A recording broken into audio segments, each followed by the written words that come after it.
Hello everyone, welcome to hello exam.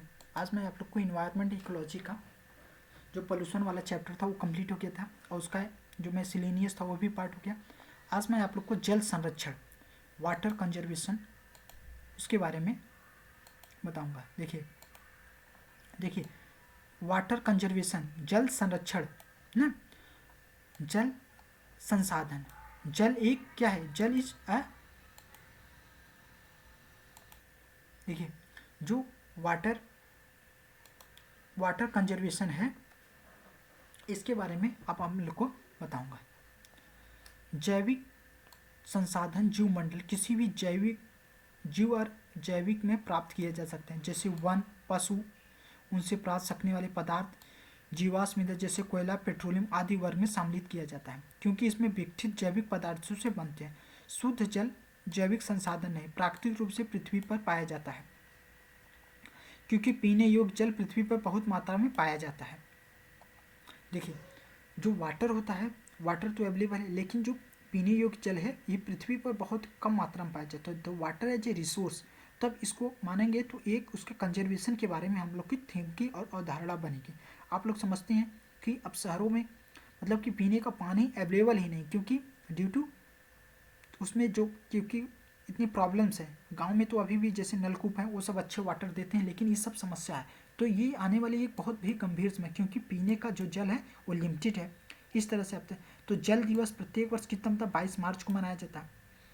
भूजल, तो इस बार के तो ground water making invisible visible, वर्ष theme accelerating the change, theme 23 की थीम थे। यह 1992 में रियो डी जेनेरियो संयुक्त राष्ट्र विकास सम्मेलन UNCED की बैठक में स्वच्छ जल के महत्व के बारे में धारणी अवधारणा के हेतु में अंतर्राष्ट्रीय दिवस मनाने के लिए निर्णय लिया गया। इससे तत्वाधान 22 मार्च 1993 का पहला विश्व जल दिवस मनाया गया था। 22 मार्च 1993 को मनाया गया था। ये यूएन वाटर द्वारा नामक कार्यक्रम चला गया। इस कार्यक्रम के तहत स्वच्छ जल संसाधनों, सफाई एवं जल संबंधित आपदाओं के मुद्दों पर कार्यक्रम 2021 में प्रस्तुत किया गया। वैल्यूइंग वाटर, जल संरक्षण कार्यक्रम के तहत महत्व योगदान दिया गया। इसमें कौन से थे? जैसे राजेंद्र सिंह, भारत जल पुरुष लोकप्रिय नाम से जाना जाता है। राजेंद्र सिंह तरुण, भारत संघ एवं गैर नामक संगठन 2021 में रमन मैग्सेसे इनको भी पुरस्कार मिल चुका था। 25 अगस्त आज़ादी का अमृत महोत्सव के रूप में सुजलाम अभियान के रूप में अवधारणा इसमें किया गया था। अब देखिए इसकी क्वेश्चनिंग देखिए। जल दिवस क्या था? इसमें जल संरक्षण दिवस, तो जल दिवस मनाया जाता है। इसमें जल संरक्षण की बात करें तो इसमें जल संरक्षण को 22 मार्च। निम्नलिखित में कौन सा जैविक संसाधन नहीं है? शुद्ध जल, कोयला, पेट्रोलियम, ये सब तो शुद्ध जल, कोयला, पेट्रोलियम, तो ये तो आपका बायोलॉजिकल रिसोर्सेज। किस पर्यावरणविद ने जल पुरुष के नाम से जाना जाता है? आपका पर्यावरणविद कौन से थे आज़ादी के अमृत महोत्सव में? राजेंद्र सिंह आपके कौन थे? यहाँ पे आप देख लीजिए, इसमें कौन थे? आपका राजेंद्र सिंह बी पार्ट, जल पुरुष, इनका जल पुरुष के नाम से इनको भारत में जाना जाता है। इसके रोकथाम देखिए, जल प्रदूषण का कैसे पहली बात तो अवेयरनेस सबसे ज़्यादा जरूरी है, प्लस आपका कुछ जैसे क्लोरीन और कुछ अलग से प्रोसेस है, फिर किस तरह से उसका आप संश्लेषण करते हैं ये भी इम्पोर्टेंट। आधुनिक युग में जल प्रदूषण एक विकट समस्या है। जल को कई विधियों के एवं जीवाणु रहित किया जाता है, जैसे ताप तथा भौतिक कार्य, पैराबैंगनी किरणों के रेडियोधर्मी आयन के द्वारा, रसायनों के ऑक्सीकरण कैसे, ओजोन, आयोडीन, क्लोरीन यौगिक द्वारा, कैलोमेरीन, NH2Cl तथा ClO2 के द्वारा इसमें प्रयोग मुक्त किए जाते हैं। तो आपका NH2Cl और ClO2 के कारण इसमें क्लोरीन डाइऑक्साइड और कैलोमेरीन के द्वारा इसमें करते हैं। तो पेयजल में जीवाणु रहित रहने के लिए क्लोरीन गैस, ब्लीचिंग पाउडर का प्रयोग करते हैं। क्लोरीन गैस के रूप में जल शोधन जीवाणु निष्क्रिय करने के लिए कार्य करता है। पैराबैंगनी विकिरण के द्वारा जल का शोधन किया जाता है। पैराबैंगनी विकिरण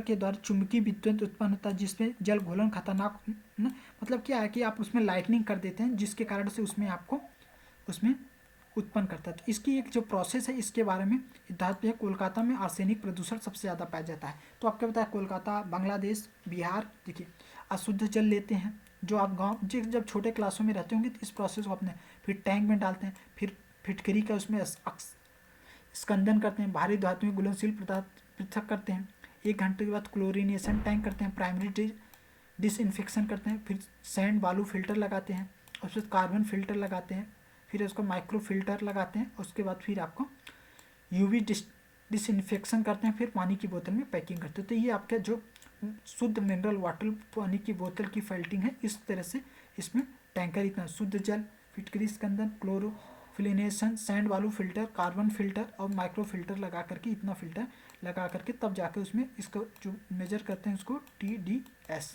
आप उसका फुल फॉर्म बता सकते हैं। तो इस प्रकार से आप देखते होंगे, देखिए ये अर्थ खुद ही एक नेचुरल है।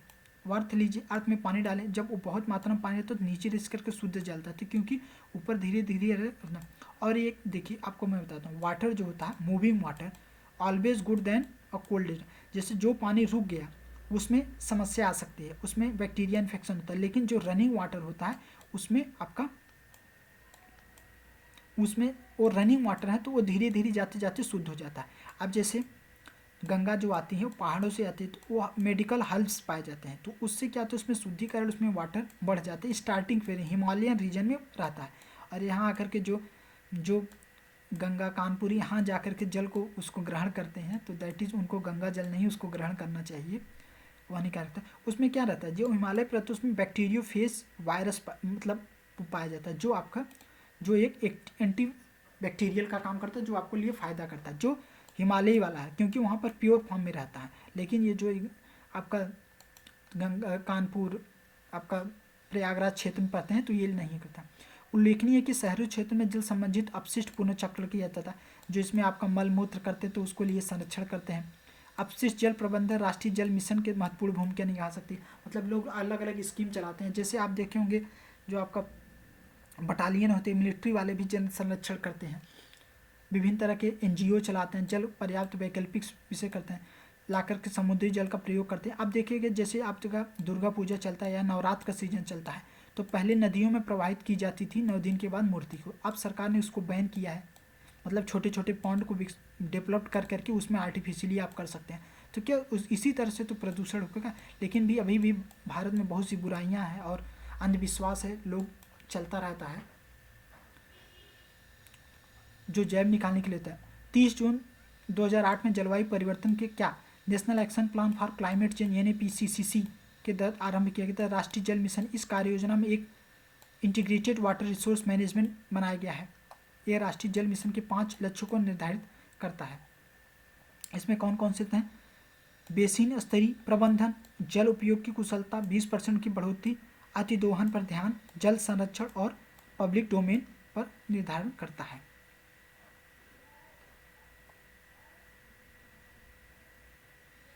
यह जल मिशन राष्ट्रीय जल नीति प्रावधानों के ध्यान रखेगा। विभिन्न प्रकार के मूल नियामक तंत्रों पर 20% को जल बढ़ाकर अनुकूल परिवर्तन ढांचा का, मतलब जल संरक्षण से आपको लगभग 20% तक आपको इसमें चाहिए कि आप उसको इंक्रीज कर सकें।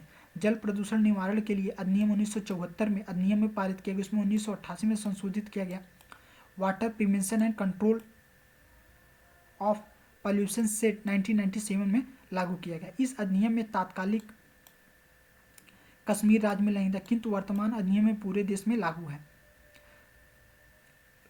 इसमें सैंड पंपों के कारण इसमें जीवित प्रभावित है। बालू खनन की नदियों के प्रभावित किया जाता है। इसमें भू कटाव को बढ़ने, भूस्खलन जैसी आपदाओं के कारण आते हैं। नदियों के रेत के खनन से निकटवर्ती क्षेत्रों में प्रभावित होती है। भू प्रभावित क्षेत्रों में शुद्ध बालू कड़ी की भूमिका नदियों में क्षमता का प्रभाव पड़ता है।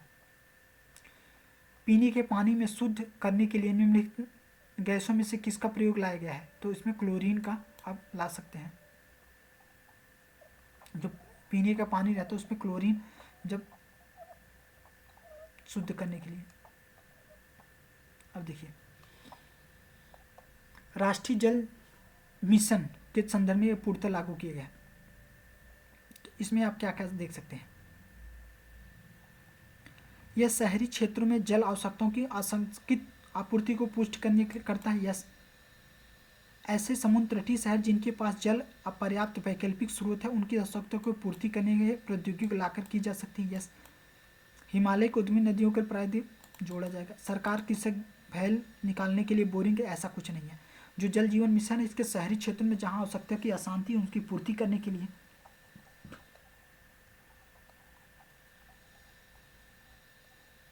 अब देखिए एक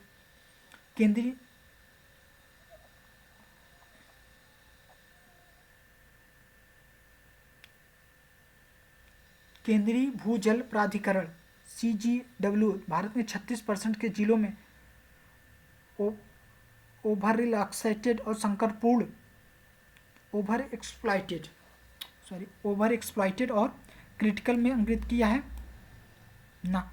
CGA निर्माण अधिनियम के तहत अंतर्गत हुआ है। भू जल सिंचाई के अंदर सबसे अधिक भारत में है, यस। B23 part. जल प्रदूषण अधिनियम किस वर्ष लागू हुआ? 1974। Water prevention and control 1997। पेयजल संरक्षण कब से? कोलकाता में। जल के शुद्धिकरण प्रणालियों के लिए पैराबैंगनी अल्ट्रावायलेट विकिरण में क्या है? तो अल्ट्रावायलेट जल को उपस्थित नुकसानदेह सूक्ष्मजीवों को निष्क्रिय कर देती है। जल में उपस्थित सभी अवांछनीय गंधों को दूर कर देती है। ठोस में पदार्थों को तेज करने के लिए करते हैं। और चौथा इसमें क्या है?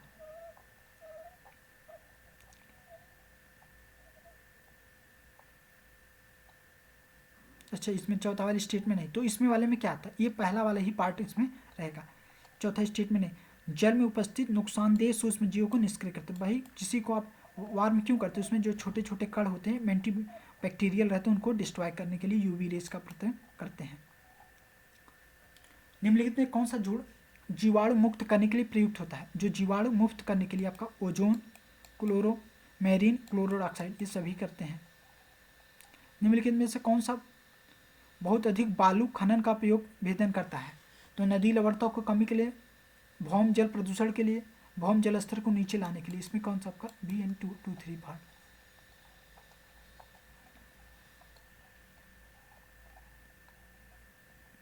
अभी आपका ये आपका जल संरक्षण। जल संरक्षण जिस तरह से आप किए तो जल संरक्षण में उसके जो इंपॉर्टेंट नोट्स हैं, क्या क्या अवस्थिति हैं, कहाँ कहाँ पे है, उसको समझते हैं। जल संरक्षण की आवश्यकता केवल मनुष्यों की नहीं पड़ती बल्कि वातावरण को अनुकूलन करते हैं। रेगिस्तान में पाए जाने वाले पौधों, पत्तियों जल हानि को रोकने के लिए करते हैं। इसमें कांटों में बदल जाती है। पत्तियां बहुत छोटे छोटे असंख्य रंध्र होते हैं। जल के कणों के द्वारा अवशोषित जल अतिरिक्त मात्रा में धीरे धीरे वातावरण में छोड़ते हैं। यदि पत्तियों कांटों में नहीं बदलती तो रंध्र पत्तियां नीचे तरह पे बहुत अधिक चले जाते हैं तथा जल की हानि हो सके। देखिए अब जैसे प्लांट ग्रो करता है तो प्लांट क्यों ग्रो करता है? प्लांट नीचे इसलिए जाती है, उसकी जड़ें नीचे इसलिए जाती हैं क्योंकि वो वाटर के पानी में जहाँ जहाँ पानी नहीं रहता वहाँ की पत्तियों में स्टोमेटा, वो देखते हैं धीरे धीरे उसकी पत्तियाँ संकीर्ण होती, छोटी लगती है। अपने भाई क्या स्टेबिलिटी का क्या नियम है को धीरे धीरे संपूर्ण पतली होती जाएंगी, पतली होने के बाद गोल होती जाएंगी। कोई भी आदमी स्टेबल होना चाहता है तो स्टेबल सबसे ज़्यादा स्टेबल क्या चीज़ होती है? गोल होती है। आप देखेंगे धरती एक गोल है। हर चीज़ें शून्य की तरफ जाना चाहते हैं। जैसे कोई लोग अच्छे हैं, कोई लोग बुरे हैं, तो सबका अंत क्या होना है? जीरो पे ही होना है। तो इसी तरह से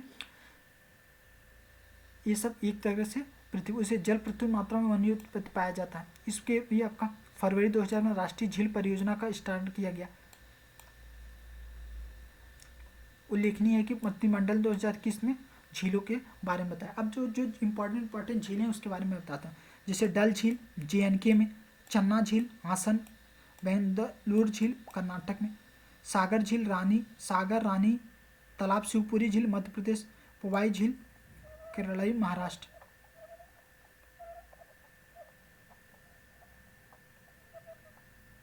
पुष्कर झील अजमेर, पिछोला झील उदयपुर राजस्थान, नक्का झील माउंट आबू ऊटी तमिलनाडु, भीमताल खुरपात उत्तराखंड, मानसी झील गोवर्धन, रामगढ़ झील गोरखपुर, लक्ष्मीताल झांसी उत्तर प्रदेश, वेलियकुलम तिरुवनंतपुरम केरल, ट्विन झील नागालैंड, बिंदुसार झील उड़ीसा, लक्ष्मी नारायण झील त्रिपुरा, रविंद्र सरोवर कोलकाता, मिरिमिक झील दार्जिलिंग और मोती झील बिहार। तो ये इंपॉर्टेंट है, इसको समझना चाहिए। झीलों के प्रदूषण नियंत्रण के लिए आपका संरक्षण परियोजना नेशनल लेक कंजर्वेशन प्लान चुनी गई है। भोज मध्य प्रदेश, सुखना चंडीगढ़, पिथौरा राजस्थान, एनएलसीपी अंतर्गत उड़ीसा बिंदुसार में स्थित है। मरुस्थल क्षेत्रों में जल ह्रास को रोकने के लिए निम्नलिखित कौन सा कथन है? कठोर एवं मोमी पर्ण, लघु पर्ण और पर्णहीनता पर्ण की जगह काटे। तो ये किसके यो देखिए, मरुस्थल में जलह्रास को रोकने के लिए क्या है? कठोर एवं मोमी पर्ण, जो इसके पत्तियां होते हैं, लघु पर्ण एवं पर्णहीनता और पर्ण की जगह काटे। तो ये भाई जब धीरे धीरे वो कांटे उत्पन्न होते हैं जहाँ पर आपका लैक ऑफ, अब देखिए जब डेजर्ट के एरिया के उसकी करेक्टरिस्टिक देखेंगे तो उसमें आप पाएंगे कांटों में बदल जाते हैं, छोटी छोटी पत्तियों में असंख्य रंध्र हो जाते हैं, जड़ों को नीचे और छोड़ते हैं, इसमें आपका वो कारण बन जाता है। अब देखिए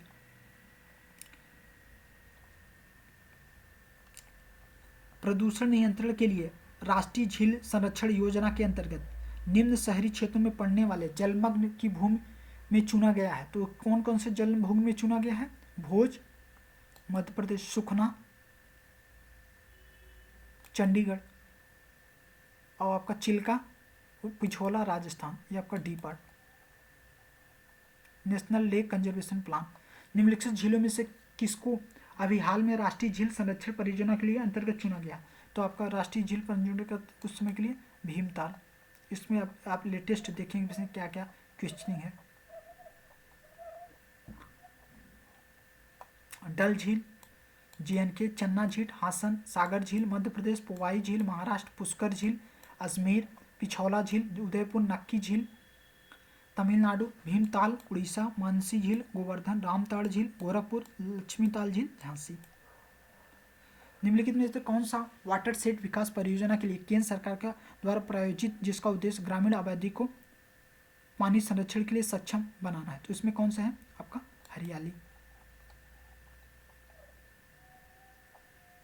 पसंद करती है। ये आपका हो गया। अब आपका नेक्स्ट टॉपिक है गंगा संरक्षण। That's all, thank you, have a nice day, God bless you.